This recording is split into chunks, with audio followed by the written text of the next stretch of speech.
মহিলারাও মসজিদে গিয়ে জামাতে তারাবি পড়বে। যদি মহিলাদের এমামতিতে কোনো জায়গাতে তারাবি চলে তো হবে, কোনো সমস্যা নেই মহিলাদের এমামতিতে। ঈদের সলাত মহিলাদের এমামতিতে চলবে না, জুমার সলাত মহিলাদের এমামতিতে চলবে না, মহিলাদের এমামতিতে চলে। তাহাজ্জুদের সলাত মহিলাদের এমামতিতে চলে। যেই মসজিদে মহিলাদের সলাতের জায়গা আছে সেখানে মহিলারা পুরুষের সাথে গিয়ে তারাবির সলাত আদায় করবে। জরুরি কথা যে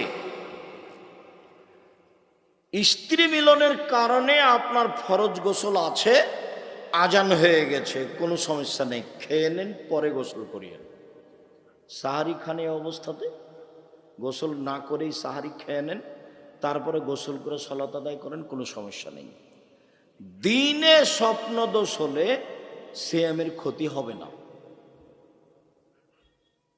রক্ত দিলে সিয়ামের ক্ষতি হবে না, রক্ত নিলে সিয়াম বাদ পড়ে যাবে, সেটা নিলে রোজা ভেঙে যাবে।